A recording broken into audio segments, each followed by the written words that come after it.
So, ladies and gentlemen, I've got my tinfoil hat on for this one because we're going to be talking crazy in this one.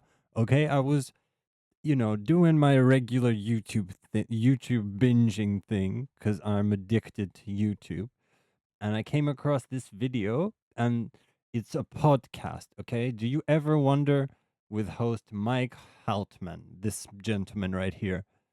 And the video is called The Birth Rate Bomb. Okay, what happens when humanity stops replacing itself? And he Michael is interviewing this guy called Elliot Daignault. Okay, I don't know if I said that right, whatever, but this moment is what got me to my ears perked up, when I heard this. And I want to discuss this, and maybe he's on to something. Okay, let's listen to this initial video and then we'll talk some more. Um, Look, if you're asking me what my true, real opinion is, if I'm not gonna be neutral and tell you exactly what I think the plummeting birth rate is by design so that we have this migration, so that we have eventually a replacement of the people, the native population. I mean, there's nowhere, because, the low birth rate is a symptom. It's not a natural thing. There are countries that are developed countries that do not succumb to a low birth rate. And we've been told always, the more you develop, the less kids you have. Well, the US was okay for the last 100 years. It's only very recently. And guess what? The US was still an economic powerhouse over the last 100 years. So there's something there at play. But you can't manipulate people deciding not to give birth. Oh, of course you can. Absolutely you can. I mean, there are many. Okay, so first of all, let's take the homemakers. Let's take women and tell them that from now on, their aspiration should not to be the best wife and the best mother ever, but rather to be absolutely independent, to never rely on any man, and to go out there into the workforce and be boss babes. I mean, I'm all for freedom and equality. I think it's a beautiful thing. And both can coexist. Women can be absolutely free to pursue their aspirations while not villainizing the status quo has been forever, which is, hey, ultimately, one day it'd be good for you to pursue having a family. It's the most fulfilling thing you can do. You have kids. I have a son as well, and it's hard. But guess what? Ultimately, it is, in my humble opinion, the most fulfilling thing someone can do. So there's that aspect. Then after that, you can, through inflation and through horrible economic policies, slowly but surely erode people's wealth because the poorer people are, the more they need to work. The more they need to work, the less time they have for families, right? So whereas again, 100 years ago in the US, a blue collar worker could sustain a family of four, have a house, two cars, and live a decent, honest life. Today, that is impossible. A blue collar worker in most cases requires his wife to also work because Now, that kind of sounds like facts, that last part. It sounds like facts to me. And honestly, the situation he's describing eerily resembles what's going on right now. And I will say this, I do believe that women, okay, don't get triggered, women are more easily succumb to social pressure. Like your girl will see something on the television and she'll be like, I want that. Or on like your sister sees labubus on Instagram and suddenly she's got six of them. That's a thing. That's a thing. So I can see this as a thing. Like the messaging. There's no question that we are being, what's it called, astroturfed. When public opinion is shaped by mass media, that's 100% happening. Okay. And the thing about that is like, who is it that's actually listening? Okay. Because I'm not, I don't care. And I just want to, I just want to say this is like a conspiracy theory for crazy people, right? But get this, they've been talking about this for ages. And by them, I mean global elites, okay? Elites and unelected bureaucrats. See, this is one of them right here. This is the World Economic Forum, my favorite unelected bureaucrats. Let's listen to what they have to say for about a minute or so. To talk to you this morning about population collapse, and as if to prove the point, even this room is thinly populated at this early hour. It's a speed dating session. I'm going to speak for 15 minutes, and then Masood Ahmed is going to spend 4 minutes responding, and then there'll be time for questions. The history of human population is a remarkable history, because for most of history, there really weren't very many of us. It took 120. Now, guys, my first question is, do you trust this guy to tell you what history is? Because I don't trust this guy to tell me what history is. I'm going to be honest. I don't know if I trust him with any kind of factual information. Honestly, I don't know. Like, I require proof for things now. And just his presentation isn't cutting it for me. Like, I'm going to need sources, my guy. 23 years for the global population to double from 1 billion to 2 billion, then 33 years to go from 2 to 3 billion, 15 years from 3 to 4 billion, and we've been adding a billion roughly every 12 years since then. This is a population explosion that mostly happens in the 20th century, as this chart illustrates. The question I want you to contemplate... Okay, just going back to this chart, where are all the natural disasters? Where are the peaks and dips, you know? I don't know. Like, are there any scientists in the chat?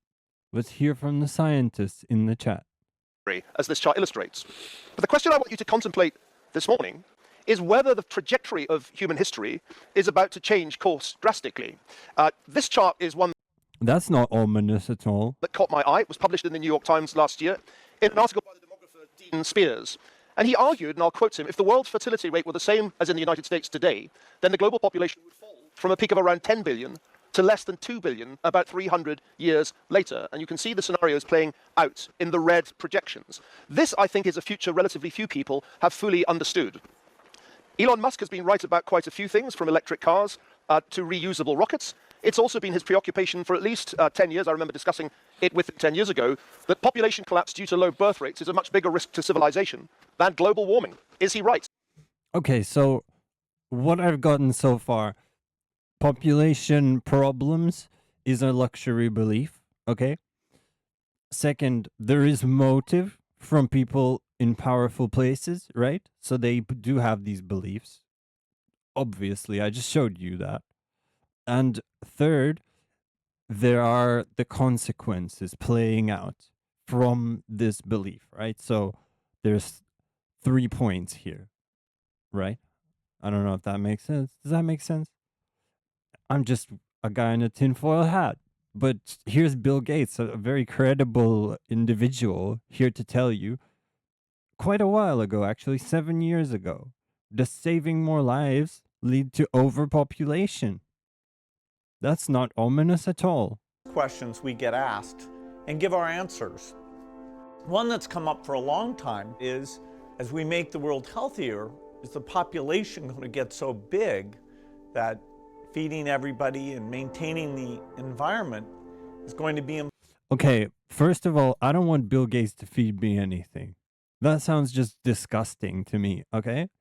I don't want Bill Gates to be anywhere around my food or actually provide me anything, okay? He didn't even do a good job at the one thing that made him rich, okay? Windows is trash, guys. Install Linux. Impossible. Here we can see a chart that... And I'm not just being facetious here. My Windows, I've had so many problems, okay?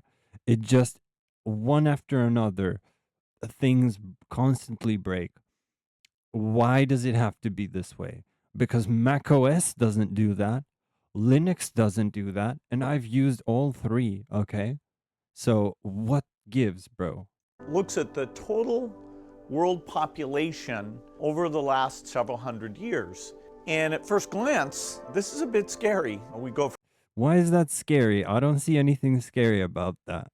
from less than 1 billion in 1800, and then 3, 4, 5, 6, and 7.4 billion where we are today is happening even faster. What's scary to me is that Bill Gates decided that he's the one who's gonna solve all the problems, you know? That's what's scary, when somebody decides that they're gonna be in control of my life.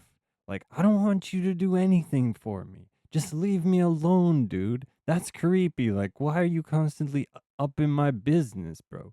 Anyway, I'm tired of listening to Bill Gates, okay? So we're going to move on. And this is kind of an analysis, right, of whatever Bill Gates said. It would be so easy. And I want to say this. Let's start from the beginning. I think the vaccine program, I mean, when what I say is take them for their word. When Bill Gates says his #1 priority is to reduce the population, that we are not going to survive if we don't reduce population. WEF makes that statement all the time. Many of the, smaller cities, all of it is we need less people on this earth. And then the next thing he says is my favorite thing to do to work on that is vaccination. Modern. Now that's creepy, okay? My favorite thing to what? Healthcare. It's not an accident. He's said it multiple times. And what I've said is this, like none of us want to come across as a conspiracy theorist.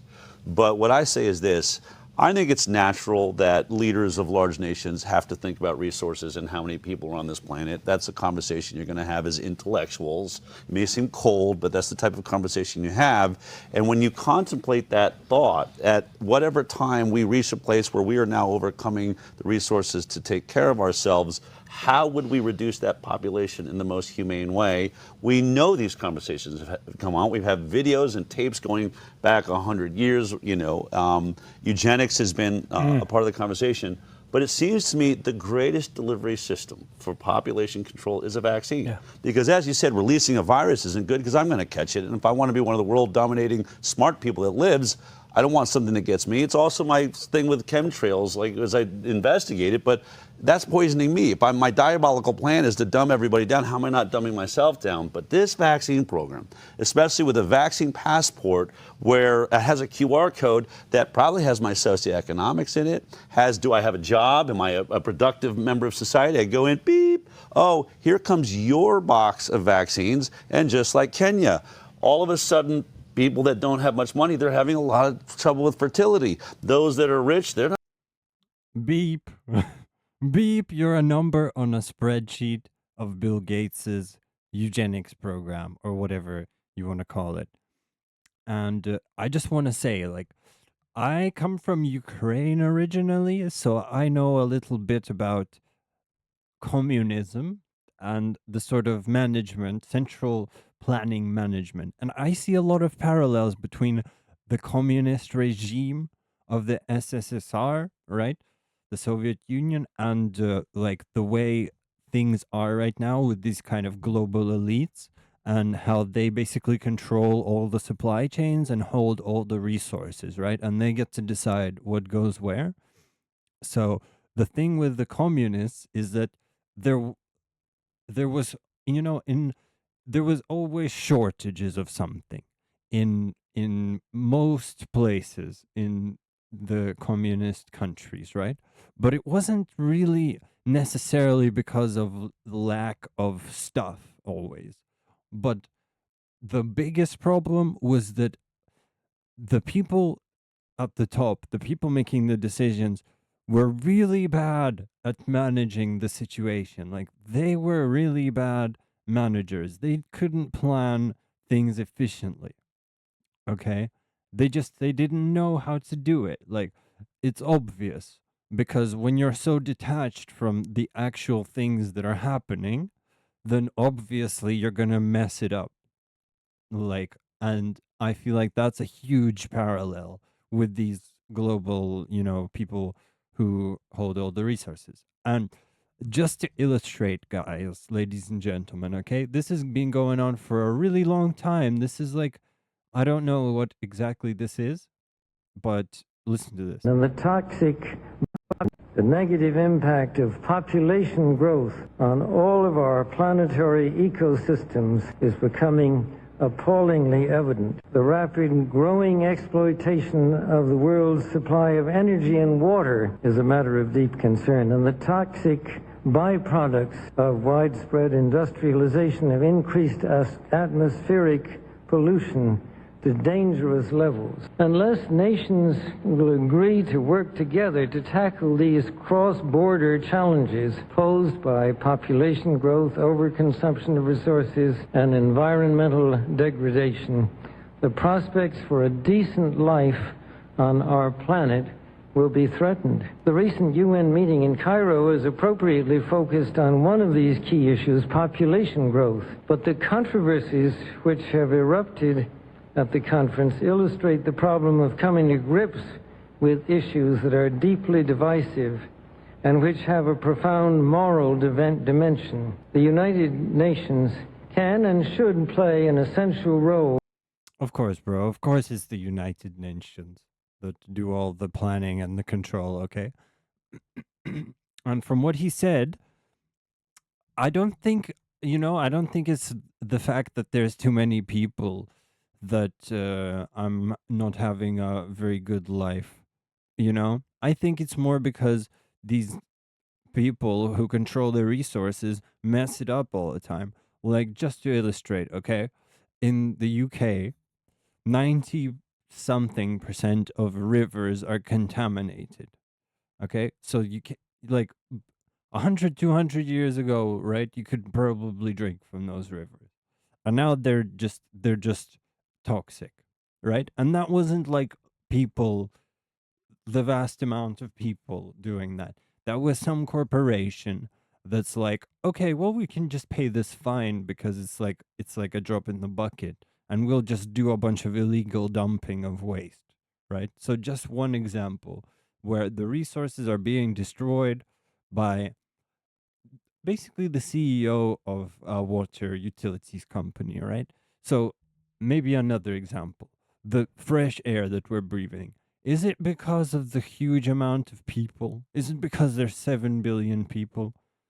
No, it's because there are factories that constantly churn out a bunch of garbage that you're being sort of coerced into thinking that you need it.